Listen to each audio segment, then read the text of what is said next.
For 2026, Proton has taken away a lot of things from their best-selling X70, but they've augmented that with a great new powertrain. But is that enough?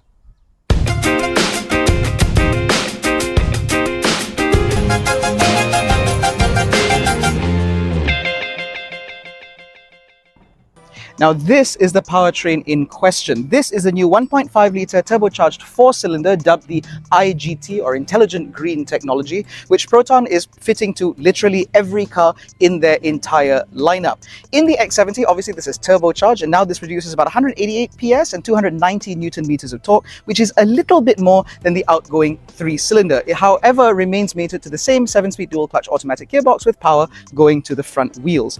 Now the benefit of this engine is manifold. Firstly, by being a 4-cylinder, it is also inherently more balanced and should therefore create less vibrations in operation. And more importantly, according to Proton, this engine should also feel a lot smoother from behind the wheel while still offering excellent performance when you demand it. And so this engine does have very big shoes to fill because the last engine was already pretty good. Now, to go along with this new engine, Proton has also changed the exterior. Just kidding, it's exactly the same, which means that you still get full LED headlights here, repeat with automatic high beam, as well as an LED indicator that comes down here. You get your LED fog lights that live down here. That's also worth pointing out because only Proton gets built-in LED fog lights. No other variant of this car that carries a Geely badge comes with fog lights, so that must be a Proton demand. We also get the songket pin pattern grille here, as well as the ethereal bow design that helps to hold that grille in place, as well as a little bit of silver trim down here. And overall, I still think the front end of the X70 remains very successful and quite handsome. I do quite like the look of this car. I always have, at least in terms of the facelift. I think that this makes the car look a lot more mature, a lot more elegant, and more in line with the sort of people who'd be interested in an X70 in the first place. And on the side, it is still business as usual, whereas you can see there's now a little bit more of a front overhang as a result of that new face, but everything else remains exactly the same. So you get a little bit of silver trim down there on the bottom, a little bit of chrome up here, as well as satin roof rails here, which are actually somewhat functional just up here, just not very load-bearing because these are not the toughest looking things on the planet. So you could probably get away with a light roof box, just nothing too big. Now, in terms of rolling stock, the X70 continues to run on 19-inch alloy wheels with a dual tone finish to them, which I think look quite smart and quite elegant. However, Proton has seen it fit to update these tires because now they use GT. This car used to run on Continental premium contact tires. Now we get GT, which is exactly the sort of rubber that you want when your car now produces more power and torque than ever before. The other annoying thing, to me at least, is the fact that while there is a touch type sensor on this side, it's not the most alert thing on the planet. I found that this has malfunctioned a couple of times during my time with it, but that could just be an issue with this particular car. But at least the X70 now does come with approach lock and unlock, which means that with the key in your pocket, the car will lock and unlock as you walk toward it, which means that you're not really interacting with these most of the time anyway. So it's perhaps just a minor niggle. One thing that I'd like to point out from this view, however, is that because the X70 is a relatively old vehicle, in fact, I think the Geely upon which this is based came out, I think, about 12 years ago. So as a result, the X70 has a very typical SUV two-box look to it, which is also why the X70 rides quite high. So if you're looking at an SUV on the basis that you want to be able to lord over the world around you, you will appreciate the fact that in the X70, the car itself rides quite high and your seating position is also quite high. This car feels very much like an SUV and not a crossover.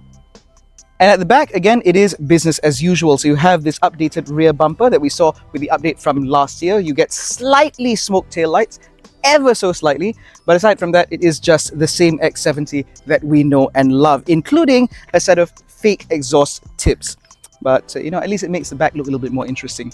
Now, the thing about the X70 that a lot of people might not realize is the fact that it's actually not that practical of a car. If I open this powered tailgate, you'll find that the space back here is not necessarily as large as you might expect from a vehicle this big, and that's because the vertical space in this car is relatively limited, owing to the fact that there is a space saver spare wheel underneath the boot floor. And again, as I mentioned, because this car was designed to sit quite tall, a lot of the structural work has pushed that spare wheel quite far up, which means that the boot floor sits quite high. again minimizing the overall cargo capacity back here.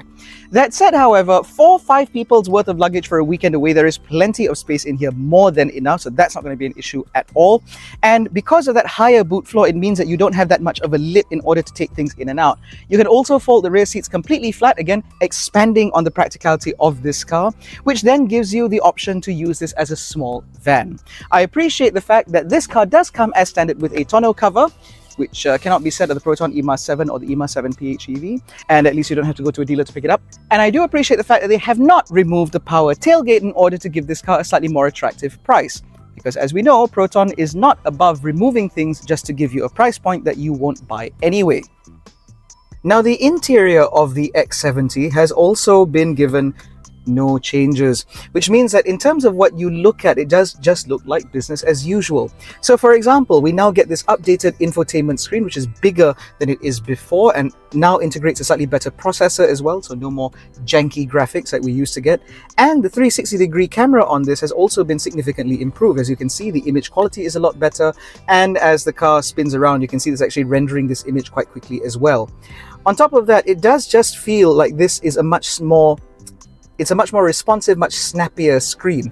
And because it runs the very latest software, it also means that you have the option to add a whole bunch of different apps should you so want to, and they are adding more and more apps with every passing day. Now, mercifully, however, despite the fact there is a larger infotainment screen here, they haven't actually integrated the air conditioning controls into it. So while you have this panel down here, and so theoretically you could make changes from just scrolling up and down here, you still have a set of physical controls that live down here, which means that adjusting your temperature, for example, is very easy. You can trigger your ionizer or change your fan speed, etc., all by using this dedicated HVAC control panel, which I love. In fact, I wish that Proton would use this panel on more cars because it's just so easy to use. But that panel actually talks about how, because this car is relatively older, that means that a lot of these things still use buttons. So for example, on the left side, you still have eco and sport mode buttons here, as well as a button to trigger your hill descent control. And you still have your auto hold and traction off buttons on the right side of the gear selector. The gear selector itself has also been ever so slightly reworked, or at least it was as part of this facelift, which means that, for example, in order to put this car into drive, you have to pull it down twice. And if you're in drive, when you go back to reverse, you have to push it up twice to get into reverse, and then you press P down here to park. I would have preferred if the P button was on top of the gear lever though, because I feel like that would be a bit more natural, but whatever. Moving further back, you have a couple of cup holders here that live under a retractable cover. The cup holders themselves are relatively small, which means that if you have a larger diameter cup, it's not going to fit in there. Same thing with the door bins. The bottle holder is not the largest variety, which means that if you try to get a 1.5 litre size bottle in there, you have to really shove it into that space. And the USB ports, however, at least live on either side here. You have a USB-C port on this side, USB-A port on this side, which connects to the head unit if you want to use Apple CarPlay or Android Auto. And of course, you do have a decently sized glove box here with a 12-volt socket, as well as an ionizer that's built into this central armrest. That's all well and good.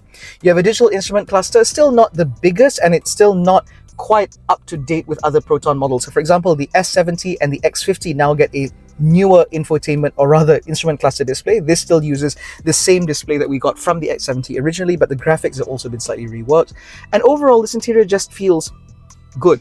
For the money, I can't really complain, because everywhere you touch, for example, is nice and soft touch, including up here on the doors. It's only sort of further down that you find scratchy plastic, but that's kind of where you expect them to be. The door handles, for example, were very specifically redesigned because so many people complained about them, so now they feel a little bit tougher. And these seats still offer ventilation and electric adjustment, although there is still no base angle adjustment for the driver, which means that you do feel like you're being perched on a church pew rather than being sat nicely in a car. However, there are a couple of changes to the seats themselves I would like to point out. Firstly, we now no longer get Nappa leather upholstery on these seats. Now, all X70s run polyurethane except for the standard model, which uses fabric, which to me does feel like a significant downgrade, because the Nappa leather seats in this car used to feel very, very nice. Also, as you can tell, this is now done up in black, whereas the pre-facelift model with the 3-cylinder used to use grey Nappa leather, and it used to have tan Nappa leather before that. And so it certainly feels like Proton is trying to pull back on a lot of the niceties in order to make this car now feel like a bit more of a mass market, kind of typical C-segment SUV, rather than trying to push boundaries like what the car used to do. The same goes for the roof, because now we get black headlining, as you can see, but we've lost the panoramic sunroof, which means that no matter how much money you spend, you are not going to get a sunroof in your X70 at all, which I feel like it is a bit of a shame, simply because this used to be a car that, again, pushed boundaries. It sort of set the tone for Proton in terms of being able to offer excellent value for the money, and now it just feels like it's just falling in line with everybody else, which I think is a little bit disappointing. Other things that also disappoint is the fact that the ambient lighting in this car is limited to just a single set of LEDs up here on the dash, and the fact that the sound system is now quite crap again. I'm not sure what it is that they're doing, but it feels like they're changing the hardware of the speakers with every update, and to be honest, it's not great. The treble notes in this car are very, very muddled, and I don't remember it being that bad in the pre-facelift model or pre-4-cylinder. Proton needs to start updating their cars. I'm getting very confused now. Now, the back of the X70, for better or worse, is exactly the same. With the front seats are in my driving position, about 170 centimeters. As you can see, I have a pretty decent amount of knee room and a pretty decent amount of headroom at that, no doubt as a result of the deletion of the panoramic sunroof. And because the front seat requires you to sit quite high, it means that there's plenty of space to tuck my feet in underneath the seat in front of me. And I do enjoy quite a good amount of under-thigh support here, because the seat bench is actually very nicely angled, which means that for an adult passenger, I am very, very comfortable back here. Material quality is also just as good as it is in the front, with lots of soft touch materials where you will touch most often, with only harder wearing plastics in areas where they are necessary. In terms of practicality, I have nets behind the front seats, which is always nice to see. I have decent sized door bins, big enough for a 500 milliliter size bottle. I've got a USB-C, USB-A port in the middle, as well as a set of crotch coolers. Now, I say crotch coolers because they are very, very low mounted, but at least they can be pointed up quite a way in order to try and get some of that air to your face, which is nice. The floor is not completely flat, however. There is a very minor hump, which means that if you do have 3 passengers sat abreast back here, the guy in the middle will have to fight for a little bit of footroom, but not too hard, because there is still plenty of space either way. And of course, if there isn't anybody sat in the central seat, you can actually pull down this center armrest, which will reveal a couple of cup holders here, and this armrest itself does feel quite sturdy. But as you can see, the upholstery back here is not as nice as it used to be. Yes, you have some red fluting and a little bit of perforation and stuff like that, but I would have still preferred the Nappa leather that this car used to come with. More importantly, if you are trying to fit ISOFIX mounted seats back here, the tethers for them are quite easy to locate, but because this car has a relatively high shoulder line, it does mean that smaller children might struggle to get a view out of the car. But I think that for adult passengers being sat back here, life is perfectly good. More importantly than all of this, however, because all of this is X70 as usual as far as I can tell, maybe perhaps not the flagship model, but this is still very much an X70 recipe. The biggest change, however, comes from the way this car drives, and so without further ado, I'm going to get back in the driver's seat. Now, as I mentioned earlier, a lot to do with this new model is just business as usual, which means that Proton hasn't really lavished this car with a whole bunch of attention and changed a whole bunch of things that it didn't deem necessary. For the most part, the update to this car has just been to do with that updated engine. And apparently it is lighter than the 3-cylinder, or it's heavier than the 3-cylinder. Anyway, there is a little bit of a weight difference, and that has necessitated a light redesign or a light refresh of the front suspension in order to accommodate that slightly altered powertrain. Of course, that's not really going to make a difference to you, because when you're driving behind the wheel, this X70 feels like every other X70 before it. And so if you're already familiar with the way this car works, with the way it feels, the way it's like to drive, then there's nothing that's really going to surprise you here. However, when you do put your foot down and you get that 4-cylinder engine to come on song, that is when you will notice that there is a significant change from what's going on under the bonnet. Because for starters, the X70 used to suffer from a little bit of judder at low speed during light acceleration, like we're just trying to move off gently from a standstill, for example, where the 3-cylinder used to rumble just a little bit and the gearbox would hold a lower gear in order to sort of make that transition, make that power feel a little bit smoother, but that would result in a little bit of vibration. In this, no such issue. I've no doubt that as a result of the additional torque being provided by this engine, it means that the gearbox now doesn't have to work quite as hard in order to keep it, 1, in the right gear and in the right torque band, and 2, it also means that this car can now more easily work with the automated clutch system that lives within every dual clutch automatic gearbox. And then when you do come onto the throttle, it is quite gentle. There's a little bit of a delay in terms of the way it delivers the power, but once it does, this car really does take off and go.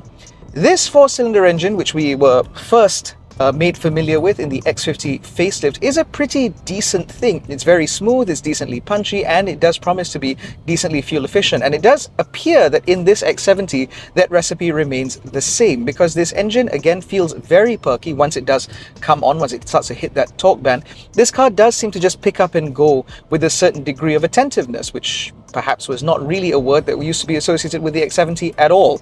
This used to be very much a chilled out kind of car, the sort of thing where you hit the throttle and the car will eventually get up to speed. You don't really rush it. Whereas now you can.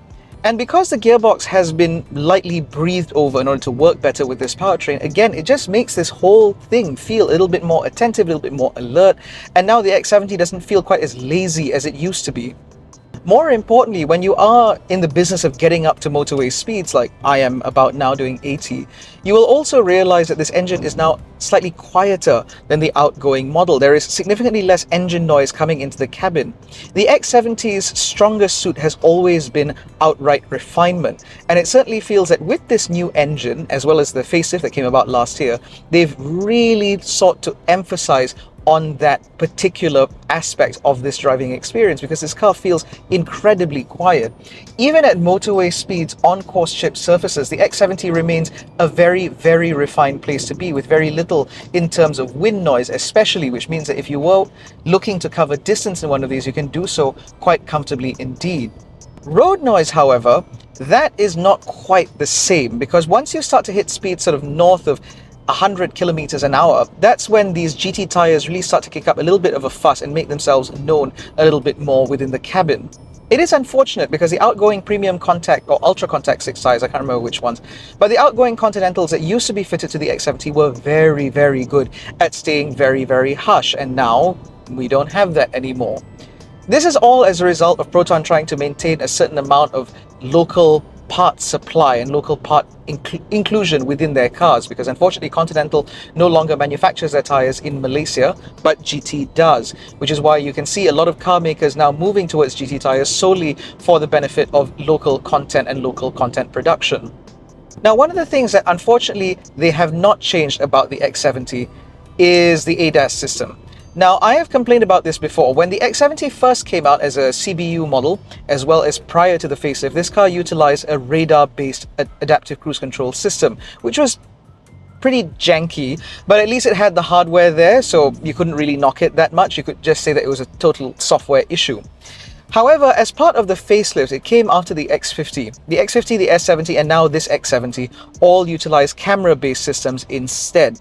So there are now a set of stereo cameras that live at the top of the windscreen that look out ahead of the vehicle, and that is essentially what powers your lane centering, your adaptive cruise control, your AEB, etc., all from those cameras. Now, we've talked about this before in other Protons, that the ADAS systems do feel quite a lot to be desired. The follow distances, for example, are a bit too far, and the cars seem to be quite jumpy in the sense that they are very aggressive in maintaining that distance. If a car suddenly cuts in, the car will slam on the brakes, and then as soon as that car leaves, or if there's any sort of opening ahead of it, the car will immediately jump on the throttle and accelerate as hard as it can to get you back to your preset speed, and that is exactly the same case here in this updated X70. I'm incredibly disappointed that Proton's engineers haven't worked harder towards refining these systems for applications in Malaysia, because given the fact that it is applied to almost the entire model lineup, save for the Saga, you would think that this would be a priority to them to ensure that these systems work better in real-world conditions, so that more customers will be able to enjoy these conveniences as often as humanly possible, but evidently not. I'm not sure where Proton's priorities lie at this point, to be honest. It just feels like they're trying to homogenize the lineup as much as possible, to share as many parts across the models in order to minimize overall costs. But as far as I'm concerned, I feel like areas like ADAS really deserve a bit more attention from the local engineers, because a slightly better tuned system would work great. And it's certainly not a deficiency in terms of the hardware. It's not like it's like this just because it uses a pair of cameras, because bear in mind, Subaru and its eyesight systems have always used camera-based systems, and they are, again, some of the very best in the business, which means that to me, Proton doesn't really have an excuse for allowing these systems to continue to feel very, very janky. Now that brings me on to another area of concern, or something that at least a lot of consumers have raised to us previously, and that has to do with fuel consumption. Yes, the X70 now has one additional cylinder compared to the outgoing model, But that doesn't mean that it's now less fuel efficient. Because this engine is now a little bit more powerful, the thermal efficiency of this engine is now apparently, supposedly, a lot better than the outgoing 3-cylinder, which means that every liter of fuel that it's using produces more power and therefore can get you a greater distance compared to what the outgoing model used to do. Now, based on our testing, this car has been reporting an average of about 7.9 to 8.2 liters to the 100. When you drive about in traffic like this, the car reports anywhere between 8.9 to 9.2 liters to the 100. This is a significant improvement over the outgoing model. The previous 3-cylinder engine was known to be very thirsty in the X70. It improved with the facelift, but ultimately it was still a thirsty thing. But now it really does feel like Proton has the very best engine that they can afford to fit to their cars. Make no mistake, this iGT engine is among the very best and most technologically advanced engines currently available in the entire Geely lineup, which means that the fact that Protons are now getting this is a huge benefit to us, because it means that now the average Joe consumer has access to some of the best powertrain technology currently available. So what does that mean for the X70? Well, as I mentioned earlier, they've taken away a lot of the nice bits about the X70 that used to mark this car out as being particularly value driven.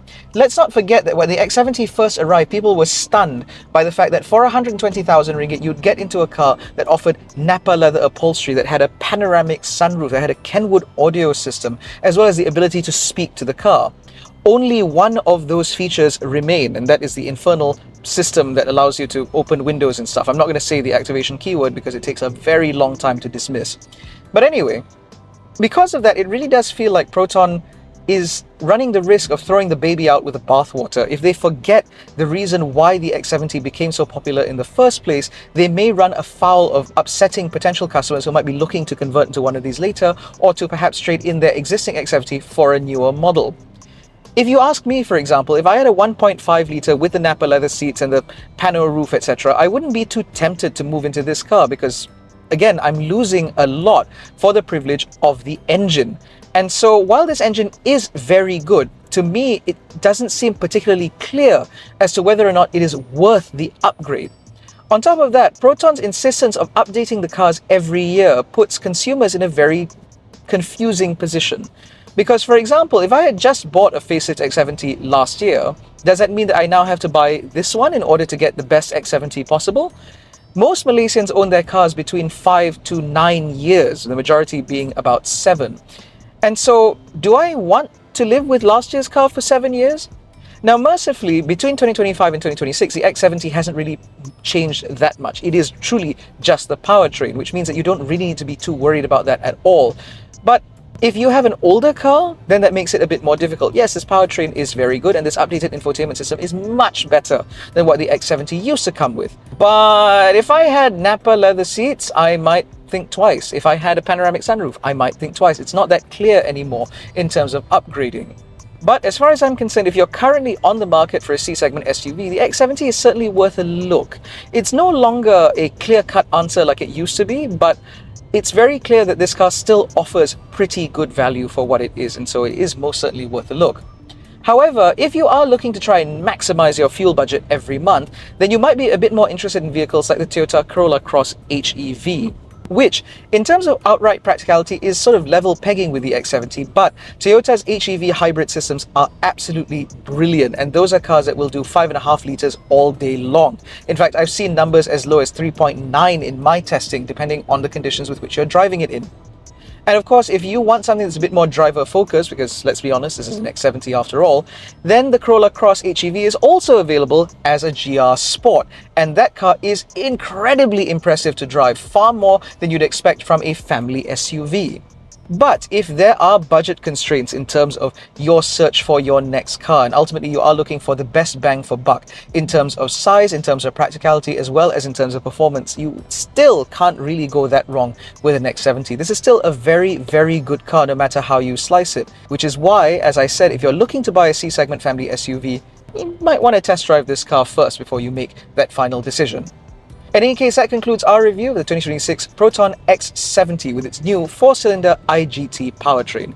If you enjoyed this video, please give it a thumbs up, subscribe to the channel, hit the little bell icon to be notified every time we make a new upload. Don't forget to follow us on Facebook, Twitter and Instagram. All the links are in the description below, including the link to join our new WhatsApp channel. Thank you so much for watching. We'll catch you in the next one. Take care, stay safe, and jangan bodoh.